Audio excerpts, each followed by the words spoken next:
boca! Será que não entende? A água está quase congelada e não há barcos para todos, só para metade. Por favor, mantenham a calma. Metade dessas pessoas irá morrer. A Branca de Neve e os Sete Anões. A Lagoa Azul. Titãs, o Submarino. Ai, meu Deus, que maldade. Iceberg. Vasco em alto mar. Navio Fantasma, olha. Oi, eu sou a Lia e bem-vindo ao meu canal. Aqui eu gosto de fazer tutoriais de arte e desenhos, mas também estou sempre nostálgica por filmes. Esse vídeo será dividido em duas partes. Na primeira temos o tutorial de arte que eu vou fazer e uma pintura inspirada na Rose do Titanic. E a outra parte, analisando o filme Titanic, que é um filme muito importante para mim, um dos meus filmes preferidos, e também analisando e falando tudo que eu sei a respeito do filme de curiosidades. Esse é o início da nossa pintura da Rose. A referência que eu peguei eu vou colocar aí na tela. É uma das imagens mais lindas que eu encontrei da Rose no filme, então eu decidi desenhar ela. Ela tá com esse cabelo que eu acho muito lindo. E o vestido também, acho que realçou a beleza dela. Eu sempre achei que ela fica muito linda com esse cabelo cacheado, ruivo. Combina muito com ela, realça muito mais a beleza dela do que o cabelo loiro, na minha opinião. O filme Titanic é um dos primeiros filmes que eu me lembro de assistir na minha vida. Passava o tempo inteiro na TV. Diga-se de passagem, a Kate Winslet é uma das atrizes mais lindas. Eu adoro os filmes dela, todos os filmes delas eu assisto. E tem vários filmes dela que eu gosto. Tem um filme que ela fez que é muito famoso, que é O Brilho Eterno de uma Mente Sem Memórias, com Jim Carrey. É um dos filmes que eu mais amo na minha vida. E eu também fiz uma pintura inspirada nesse filme. Aliás, eu fiz duas. Uma com giz pastel oleoso e outra com aquarela, que eu também gravei vídeo e eu também vou postar no canal, mais lá pra frente. Para essa pintura eu usei canetas coloridas para demarcar as áreas que eu ia pintar, porque eu ia usar várias cores no cabelo. Eu ia usar um laranja mais claro, outro mais escuro, outro mais puxado para o marrom para fazer a sombra. E na hora que eu ia misturar as cores, gente, tudo ia virar uma coisa só. Porque, por exemplo, se eu não tivesse marcado e eu passasse as partes mais claras e depois as partes mais escuras por cima, eu poderia acabar colocando tudo em cima das partes mais claras e aí elas iam ficar apagadas e aí eu não ia saber mais o que era para realçar, o que era para deixar mais escuro, o que para deixar mais claro. Então com a caneta eu já deixei tudo marcadinho, assim já para me lembrar o que era sombra, o que era a parte mais clara. E acabou que deu muito certo, o cabelo ficou com uma profundidade muito bonita. O papel que eu usei para essa pintura não era próprio para aquarela. Ele era o papel de uma embalagem, por isso ele é um papel um pouco mais poroso e ele não aguentava tanto a aquarela. Então, quando eu esfumava muito, ele acabava soltando umas bolinhas, porque ele era muito poroso. Embora ele tenha aguentado a pintura, se eu tivesse colocado muitas camadas e muita água, ele teria rasgado. Mas, gente, nessa época eu tava numa de reaproveitar vários tipos de papéis que tinham aqui até de embalagens, então teve algumas pinturas que eu fiz que eu não usei papel para aquarela e sim papel de embalagens de algumas coisas que tinham aqui em casa. Tem outra pintura no canal também que eu fiz desse jeito, não usei papel para aquarela, mas sim papel de embalagem, que eu vou colocar aí para vocês verem qual vídeo que é. Eu consegui colocar bastante profundidade no cabelo dela. Eu não consegui fazer o mesmo com a pele, até porque a referência não tinha tanta sombra assim. A referência era mais a pele dela sem muita sombra, a pele dela bem clara. Eu só consegui fazer bastante sombreamento no cabelo, porque eu tentei ser mais fiel à referência, embora eu ache que eu deveria ter feito um pouco mais de sombra na pele, porque a pele, quando ela fica muito chapada, muito sem sombra, ela não dá um toque de realismo. Então, eu acho que eu pintando referências que não tenham tanta luz e sombra, eu tenho que acabar fazendo mais luz e sombra na pintura para que ela pareça um pouco mais realista, senão ela fica com esse aspecto de não realista. Mas enfim, o realismo não é um foco nesse canal. Eu até não consegui misturar muito nessa parte das sombras mais escuras, porque, como eu disse, o papel ele era muito poroso e ele acabava soltando umas bolinhas e ele ia acabar rasgando se eu tivesse forçado. Enfim, a cor para o fundo que eu escolhi foi o roxo, porque é a cor preferida da Rose. Ela até chega a citar isso em algum momento do filme, então eu quis que a pintura tivesse a ver com ela. Depois que a pintura ficou pronta, eu coloquei ela para enfeitar a parede do meu quarto e agora ela faz parte do cenário do canal e de várias fotos minhas no Instagram.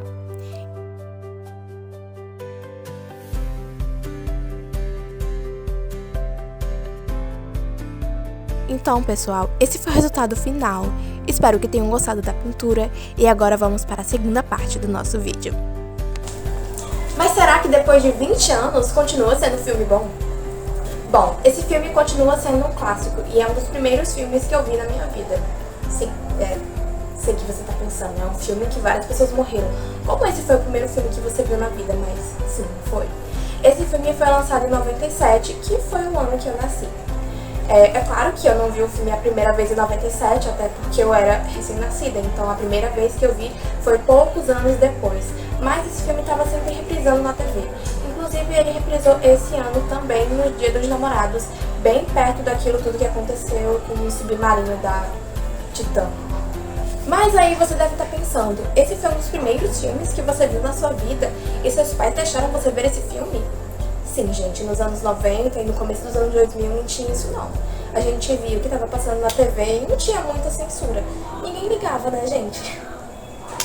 E eu sei que, embora ele seja um filme que retrata muitas coisas tristes, né, todas as pessoas que morreram na tragédia, eu não tenho nenhum tipo de trauma por ter visto esse filme tão cedo, até porque eu tenho vários traumas assim, mas por outras coisas, não por causa do filme. Então na época do filme pra mim já tava tudo de boa, eu não tenho nenhum trauma relacionado ao filme, mas sim a outras coisas. E esse é um dos meus filmes preferidos da minha vida. Não por causa do romance do Jack e da Rose, mas porque é um filme muito bem feito, né, gente? Diga-se de passagem, né? Tem muitos detalhes, tem muitas coisas que o James Cameron ele fez questão de pesquisar para fazer o filme mais realista possível com as informações que ele tinha na época. Então, ele pesquisou, ele fez tipo um trabalho de historiador, sabe? Para que ele pudesse reconstruir o mais fiel possível. Claro que tem um negócio do romance, mas tirando isso, tem muitas coisas assim, cenas no filme que foram recriadas baseadas em fotos e em coisas que ele ficou sabendo que aconteceu no navio. Então é dos meus filmes preferidos da vida porque é muito bem feito, é muito detalhista. E agora que eu estudo publicidade e propaganda na faculdade e eu tive um trabalho que eu tive que fazer, que a gente fez um grupo relacionado a cinema e como é produzido e como é feito, só hoje eu tenho noção do quanto foi difícil fazer tudo aquilo, sabe? O tanto de detalhe, nível, edição, figurino, trabalho, produção, pós-produção, tudo que teve que ser feito para que tivesse aquele resultado. Então, eu continuo sendo obcecada por esse filme porque ele foi muito bem feito. Mas sem mais enrolações, vamos para a minha análise agora. Então, pessoal, para começar o filme, ele tem duas dublagens. A original, de 97, e outra que foi feita, se não me engano, em 2010, porque algumas pessoas acharam que a voz da Rose era a voz de uma pessoa que parecia ser mais velha, quando a Rose no filme, ela tem 17 anos.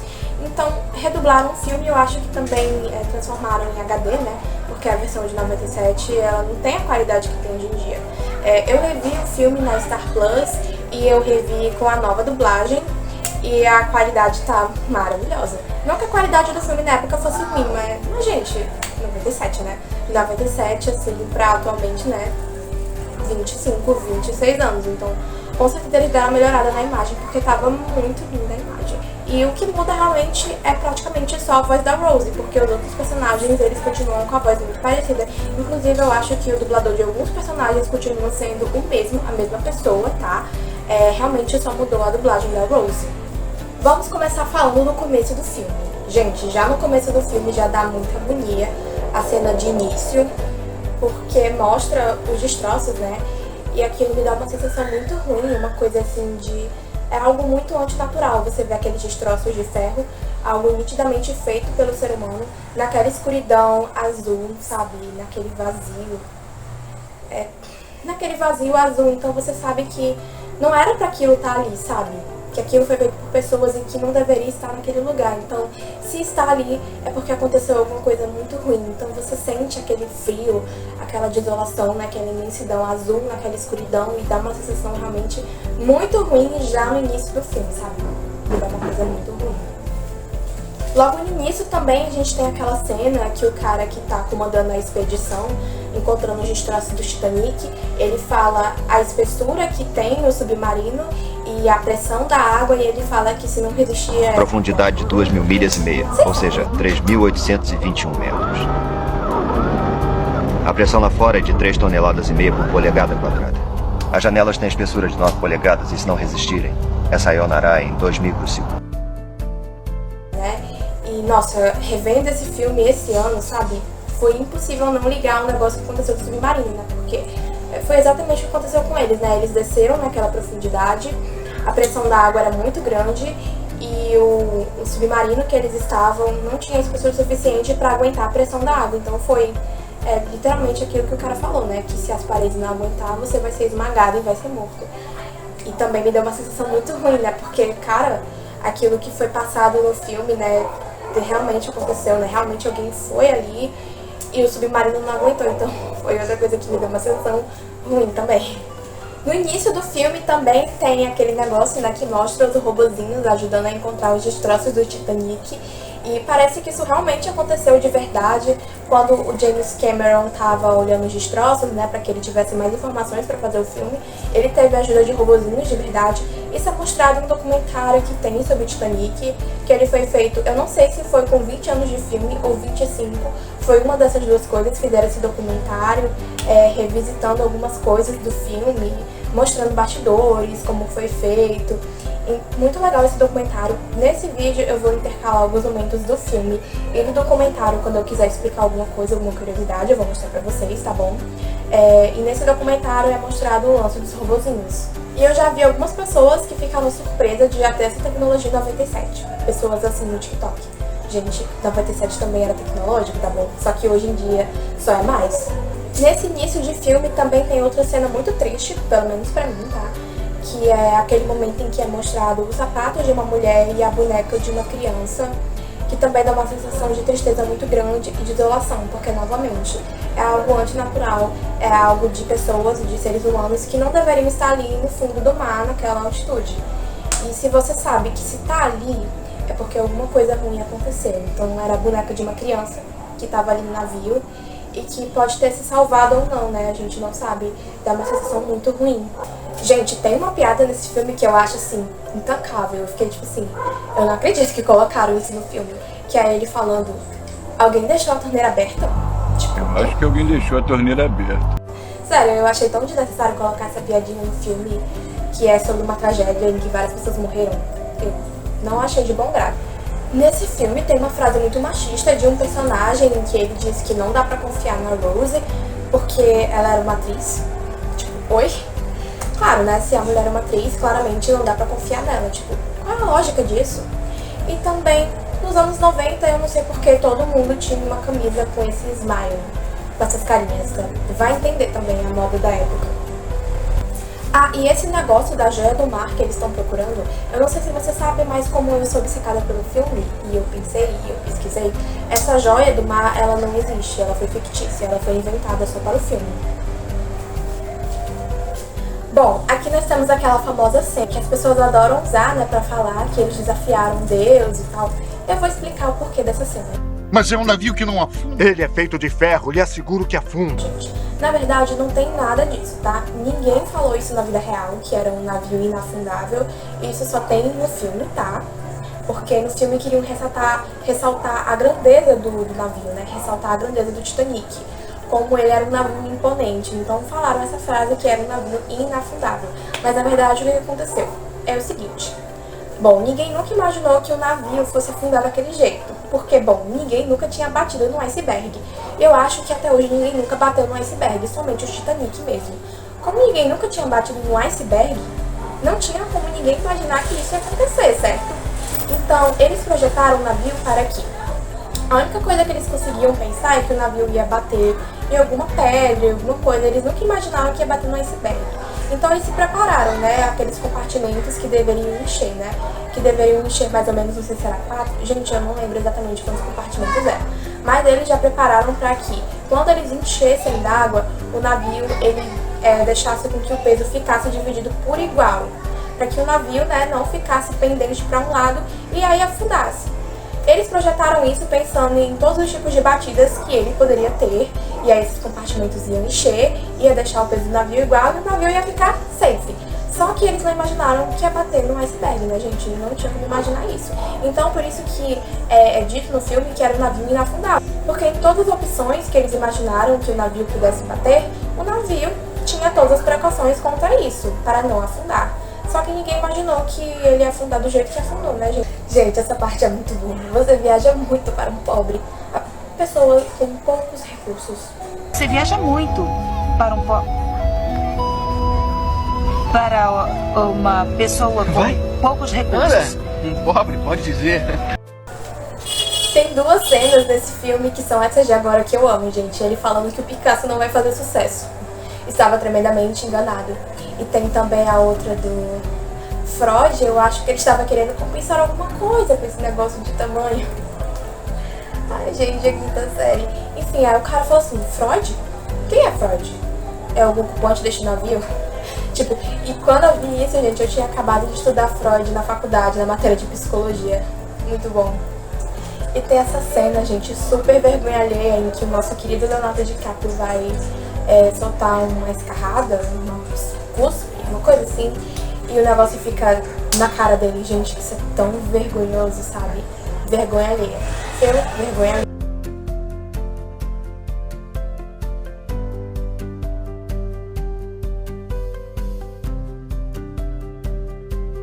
E novamente nós temos, né, aquelas piadas, né, de humor negro, né, que é eu tenho tudo que eu quero, eu tenho tudo que eu preciso, eu estou aqui nesse navio, eu tenho ar nos meus pulmões. 2 dias depois já não tinha, né? Afinal, eu tenho tudo que preciso comigo.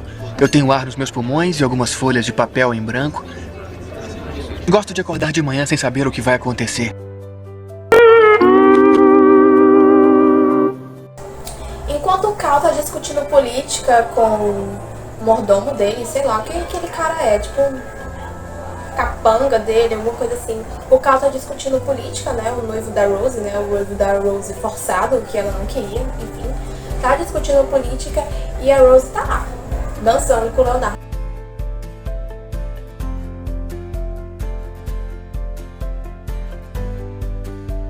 E essa cena, gente, me lembrou só aquele meme, tipo, cadê o corpo do seu marido? Tá discutindo sobre política.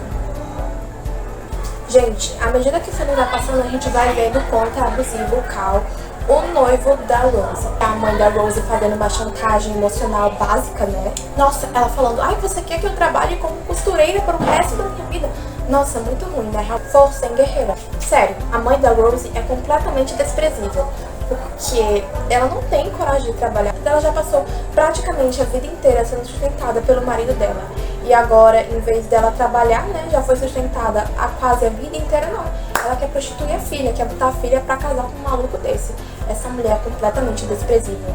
E eu amo que a personagem da Rose, ela tem consciência que isso tá errado. Em vez dela só aceitar e fazer tudo o que é mandado, como normalmente os personagens femininos, elas são retratadas assim, né? Pessoas que não se questionam e só seguem tudo que lhe é mandado. A Rose não, a Rose ela questiona, ela vê que tá errado, ela vê que isso tá errado, ela fala pra mãe dela que, isso não tá certo, isso não é justo. E realmente, isso é uma quebra de paradigma, né? Que em vez da personagem ela ser retratada apenas como a submissa, não, ela se questiona. E ao longo do filme, ela vai tendo a sua jornada do herói, né? Que ela vai se impondo, vai se libertando. Até no figurino dela a gente vê isso, né? Que vai saindo daquelas roupas fechadas. Logo no começo do filme ela tá com uma roupa bem fechada, pra ir pra uma coisa aberta, mais alegre. Inclusive, ela fala que a cor que ela gosta é lilás, né? Só que a mãe dela não gosta. E ao longo do filme ela vai saindo daquelas roupas fechadas e vai usando mais o estilo de roupa que ela gosta, que é lilás, que é o cabelo solto. Gosto demais. Bom, nós temos essa cena que provavelmente todo mundo já sabe que foi uma reprodução fiel de uma foto que foi tirada no Titanic, mas eu vou repetir essa informação aqui, por que não? Nós temos a cena do famoso nude da Rose, né, que o Jack desenha ela apenas com um colar. Mas eu não vou mostrar aqui não, gente, YouTube censura. A Rose ser pintada daquele jeito, com o colar, de certa forma foi uma forma dela se libertar, dela se rebelar, né? De dizer que o Cal não tem o controle sobre o corpo e sobre o coração dela. Então por isso que ela pediu pra ser pintada, porque é como eu falei, ela tá tendo aquela jornada do herói, ela tá se rebelando, ela tá cada vez mais confiante em si, impondo as suas vontades contra o que ela está sendo forçada a fazer pela mãe e pelo noivo, né? Que a mãe dela quer que ela case forçado com uma pessoa que ela não gosta. Eu amo essas cenas dos dois correndo porque, né, finalmente a Rose tá agindo como uma pessoa da idade dela. Pra quem não sabe, na história ela tem 17 anos, só que ela acaba sendo forçada a agir, né, como se fosse mais velha. Então nessa cena ela tá simplesmente agindo como uma jovem da idade dela, correndo, sendo rebelde e se libertando. Ou pelo menos tentando, né? Gente, e essa cena dele falando que tá sentindo o cheiro de gelo? Vocês sentem o cheiro de gelo? Porque eu sinto. Pra mim, gelo tem um cheiro, sim. Gente, essa cena é de partir o coração. A partir de agora, não importa o que se faça, o Titanic vai afundar. A partir de agora, não importa o que se faça. O Titanic vai afundar. Parece que o capitão, pelo menos no filme, ele ficou meio zureta das ideias quando ele ficou sabendo que o navio ia afundar. Não dá pra culpar ele, né? Porque imagina, você é o capitão, você tá responsável por tudo aquilo. E agora? Como é que você vai fazer? Como é que você vai explicar para as pessoas que o navio vai afundar e que não tem bote suficiente pra todo mundo? Imagina a culpa que ele deve ter sentido. Imagina a culpa que todo mundo envolvido ali deve ter sentido. Claro que realmente houveram culpados de verdade, né? As pessoas que não deixaram colocar a quantidade de botes certos, enfim, mas deve ter sido uma pressão muito grande. E eu também fico com muita pena em quem estava na terceira classe, porque até hoje não se tem certeza se as pessoas da terceira classe conseguiram se libertar ou não, porque elas foram trancadas. O James Cameron acredita que algumas pessoas consigam ter pulado a grade e ter fugido, mas isso é ele que acredita, ele mostra no documentário dele. Na verdade, não se tem certeza se elas conseguiram sair ou não. No filme é mostrado que alguns deles saíram, né? Inclusive o Jack e a Rose. Mas na verdade a gente não sabe se eles conseguiram fugir ou não. Talvez eles tenham morrido presos lá dentro. Como é mostrado no filme também que algumas pessoas não conseguiram sair e morreram presas lá dentro. Então isso é muito triste, né? Porque as pessoas da terceira classe, elas foram tratadas como se a vida delas nem merecesse ser salva, né? Somente a vida dos mais abastados. Eu amo o personagem da Rose e a coragem que ela foi tomando ao longo do filme. Por exemplo, nessa cena em que ela manda a mãe dela calar a boca, é tudo pra mim. Mamãe, cale a boca! Será que não entende? A água está quase congelada e não há barcos para todos, só para metade. Por favor, mantenham a... Metade dessas pessoas irá morrer. A metade superior, não. Porque, tipo, o navio tá afundando, mulher. E tu tá preocupado que não quer estar com pessoas da terceira classe junto. Ai, pelo amor de Deus. A Rose saiu de perto do Jack pra avisar pra mãe dela e pro Cal que o navio ia afundar. E olha que ela nem gostava nem da mãe e nem do Cal, mas mesmo assim ela não queria ver eles mortos. Então ela foi avisar pra eles. E foi nesse momento que a Rose decidiu que ela preferia morrer junto com o Jack do que viver junto com a mãe e o Cal. Porque nesse momento ela desiste de entrar no bote e volta pra procurar o Jack. Gente, não dá pra culpar. É melhor morrer com o Jack do que ficar com essas duas criaturas desprezíveis. Sim, realmente. Essa cena também eu amo, gente, que ela fala que ela prefere ser uma vadia à esposa dele. Venha, Rose. Agora é você. Entre no barco, Rose. Venha. Entre no barco. Rose. Senhores, por favor, aguardem. Adeus, mamãe. Rose, onde você vai? Agora! Atrás dele? Por que prefere ser uma vadia de um rato de esgoto? Eu prefiro ser vadia, ser sua esposa. Não! Não! Eu disse não, Stonecall!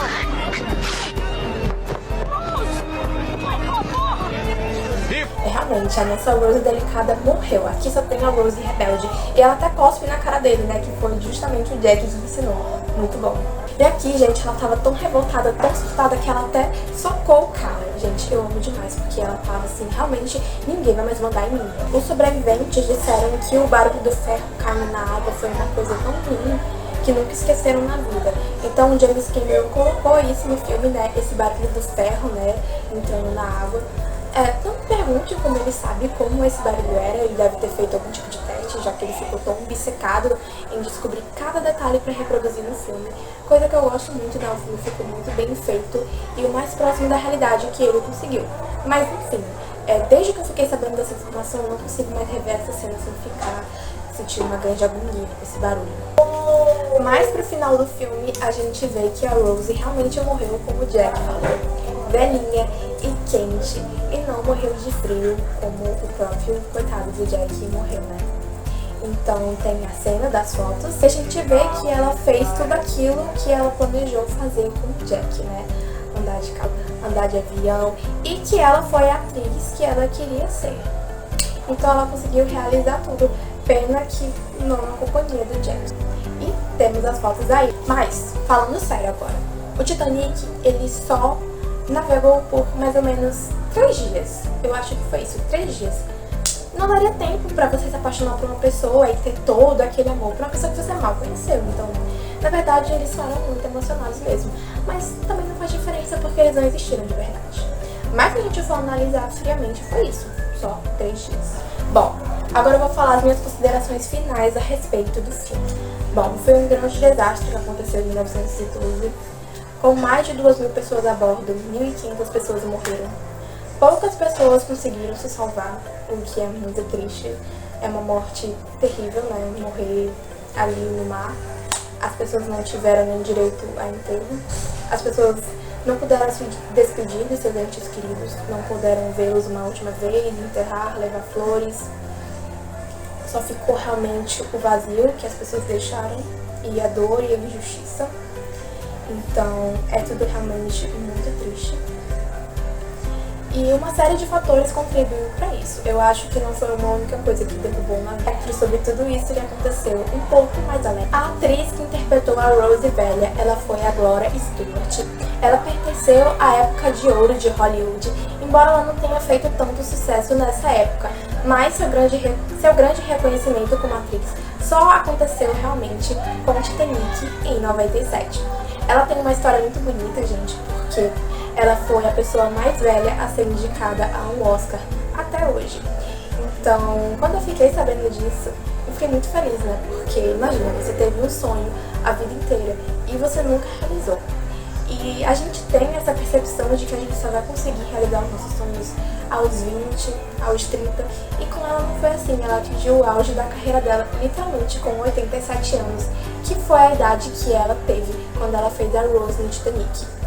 Ela foi maquiada, ela passava cerca de 2 horas na maquiagem para que ela se parecesse com uma pessoa de 101 anos. Então eles ainda envelheceram ela ainda mais pro filme. Então eu acho isso muito bonito, né? Porque o James Cameron, ele fez esse filme com essa riqueza de detalhes. Ele também colocou um romance para agradar as pessoas que gostam de romance de plantão. E ele deu essa virada na carreira dela maravilhosa. Incrível. O Oscar que ela foi indicada foi de melhor atriz secundária. Ela era atriz desde criança. E com o primeiro filme que ela participou, ela começou a ter uma certa visibilidade. E aí ela foi convidada pela Universal a ser contratada deles, o que ela aceitou. Na década de 30, ela foi eleita uma das 10 mulheres mais bonitas de Hollywood. Ela também se destacou na política, e acreditem, gente, ela foi uma das pessoas que ajudou a fundar o grupo antinazista de Hollywood. Sim, ela fez isso. A mulher era simplesmente revolucionária. Ela até chegou a fazer parte de protestos contra o nazismo com seus amigos. Perfeito demais. Ainda na década de 30, ela tentava se firmar entre as atrizes mais importantes de Hollywood, o que acabou não acontecendo. O seu segundo marido queria que ela desistisse da carreira para virar dona de casa. Ela acabou desistindo da carreira de atriz por um certo. E ela só voltou a atuar, gente, mais ou menos entre a década de 70 e 80, que ela voltou a ter alguns papéis que não tiveram grande relevância para a sua carreira, até que chegou Titanic. E isso fez com que ela se tornasse uma das atrizes mais conhecidas do mundo. E segundo a Gloria em entrevista, ela é uma das poucas pessoas que poderia fazer esse papel porque, segundo ela, era uma das poucas atrizes da época de ouro de Hollywood que ainda estava viva, não era alcoólica nem reumática e que ainda se mantinha de pé. E ela morreu, gente, em 2010, e quando ela morreu, ela tinha 100 anos e morreu um pouco depois de completar 100 anos. Mas em tudo nesse filme, gente, foi saldo positivo. Eu tenho uma ressalva a fazer ao James Cameron porque ele não retratou uma história muito importante. Todas as histórias, claro, eram importantes, mas ele não retratou uma. O Titanic tinha apenas um passageiro negro, que era o Joseph Lawrence. Ele estava no navio com a sua esposa, que estava grávida, e suas 2 filhas. Quando o navio começou a afundar, ele, como a maioria dos homens, ajudou as mulheres e crianças a subirem no bote. Assim ele fez com sua esposa, com suas filhas e com as outras mulheres. Ele ficou no navio até que o navio afundasse e, bom, no final, vocês já sabem, né? Ele acabou indo a óbito, infelizmente, e seu corpo também nunca foi encontrado e nunca pôde ser sepultado pela sua família. Ele nunca foi lembrado no filme do Titanic e nem no documentário que James Cameron lançou. Então, isso eu acho bem terrível, né, ele não ter retratado essa história, porque não teria como ele não ter sabido, não teria como ele não saber que isso aconteceu, né, porque eu, uma leiga, né, eu consegui pesquisar e descobri que tinha uma pessoa negra, porque que o James Cameron, que fez tantas pesquisas, que ficou obcecado e que pesquisou isso durante tantos anos para transformar uma história na TV, no cinema, não colocou no filme. Será que ele não soube? Será que ele não conseguiu saber disso? É claro que ele conseguiu, né? Mas ele simplesmente decidiu não retratar. Então isso eu achei bem desrespeitoso, né? Porque ele não deu a devida importância a essa pessoa, retratou várias e não retratou ele. Então é algo que eu achei de péssimo tom, terrível. Os descendentes do Joseph hoje vivem em Chicago. E uma de suas parentes chegou a criticar o James Cameron em uma entrevista dizendo que houve apagamento de diversas histórias de pessoas no filme. E é isso, essa é a crítica que eu tenho que fazer. E isso foi tudo que eu tinha que falar sobre esse filme, que é um dos grandes clássicos do cinema. Mas só pra encerrar o vídeo, gente, um bônus. Postaram no Facebook há um tempo a cena, né, quando os rapazes avistam o iceberg e falam, iceberg, avista. E aí postaram no Facebook e alguém colocou nos comentários perguntando que filme que era. E as respostas, gente, foram maravilhosas. Vai ter os prints aqui e eu vou narrar toda a história pra vocês verem. Qual o nome do filme? O Negão da Chibata Roxa. Putz, eu estava achando que era Poeira em Alto Mar. Cinderela Baiana. Jonathan Torres Tubarão, de 1975, um clássico. Adoro o filme de Tubarão. Acredito que ele está fazendo uma brincadeira. Vá. Digo, Poeira em Alto Mar. O nome do filme é Titanic Jovem. O nome do filme é A Corrida dos Aleijados. Titanic é Titanic, de frente com o iceberg. A Branca de Neve e os 7 Anões. A Lagoa Azul. Titãs, o submarino. Ai, meu Deus, que maldade. Iceberg. Vasco em Alto Mar. Navio Fantasma, olha, isso foi bom. O Retorno dos que não foram. Pablo Vittar. Oi? A Paquera. Arca de Noé. O que tem a ver Pablo Vittar, gente? A Era do Gelo. Procurando Nemo. Poseidon. O navio que afundou. Lá ele. Titamar. Céu nem piscar. Titanic. KKK. Viagem ao fundo do mar. Mia Khalifa e o buraco negro. Os trapalhões na Serra Pelada. Mortal Kombat. Naufrágio do meu ovo. As Crônicas de Nárnia. Nossa Senhora, Kid de Bengala 3. Titanic, Titanic, Titanic. Aprendendo a nadar. Brasileirias volume 3. A Era do Gelo. A todo vapor. A Pequena Sereia. Tempestade em alto mar. Atenda seus nojentos. Ai, meu Deus.